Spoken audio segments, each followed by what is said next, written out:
Hi friends, இந்த வீடியோவில் வந்து நம்ம என்ன பார்க்க போகிறோம் அப்படின்னு கேட்டிங்கன்னா, இப்போ வந்து நம்மளோட AK-64 திரைப்படத்தோட கதை இப்படி தான் இருக்கும் அப்படின்றது இப்போ வந்து இணையதளத்தோட ஷாக்கிங் நியூஸ் வந்து வெளியே வந்திருக்குங்க. ஸோ அதை பற்றி அந்த வீடியோ நம்ம டீட்டெயிலாக பேச போகிறோம். இப்போ வந்து குட் பேட் அக்லி திரைப்படத்தோட பிரம்மாண்ட வெற்றிக்கு பிறகு வந்து மீண்டும் வந்து அஜித் வந்து யார் கூட சேருவாங்க அப்படின்றது ரொம்ப பெரிய விஷயம் போயிட்டு இருந்துச்சு. ஸோ ஆனால் நிறைய பேர் வந்து ரசிகர்கள் வேண்டின விஷயம் வந்து மீண்டும் வந்து ஆதிக் கூட வந்து இன்னொரு படம் பண்ணால் நல்லாயிருக்கும் அப்படின்ட்டு. ஸோ அதேமாரி தான் வந்து மீண்டும் வந்து ஆதிக் கூட இன்னொரு திரைப்படம் வந்து பண்ணுறாங்க. ஸோ அது வந்து ஒரு வதந்தி மாரியே போயிட்டு இருந்துச்சு. ஆனால் லேட்டஸ்ட்டாக இன்டர்வியூவில் வந்து நம்ம ஆதிக் ரவிச்சந்திரனே அதை வந்து கன்ஃபார்ம் பண்ணியிருந்தாங்க. இந்தமாதிரி நான் தான் வந்து அடுத்த அஜித் சார் படத்தையும் இயக்குறேன் அப்படின்ட்டு. ஸோ இப்போ அந்த அஜித்தோட அடுத்த திரைப்படம் AK-64 திரைப்படத்தோட கதை பற்றி வந்து இப்போ வந்து நிறைய விஷயங்கள் உலாவிட்டு இருக்க நிலையில் வந்து இப்போ வந்து ஒரு அஃபிஷியலான நியூஸ் வந்திருக்கு. அதாவது இந்த திரைப்படம் வந்து குட் பேட் அக்லி திரைப்படம் போல ஒரு கேங்ஸ்டர் கதையாக தான் உருவாக போதாம்.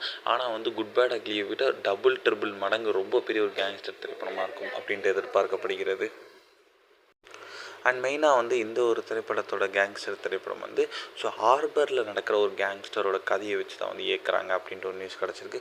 ஸோ கண்டிப்பாக வந்து இந்த ஒரு திரைப்படத்தோட எக்ஸ்பெக்டேஷன்ஸ் வேறு லெவல் பீக்கில் போயிருக்கு. ஸோ என்ன நடக்குது அப்படின்னு வெயிட் பண்ணி தான் பார்க்கணும்.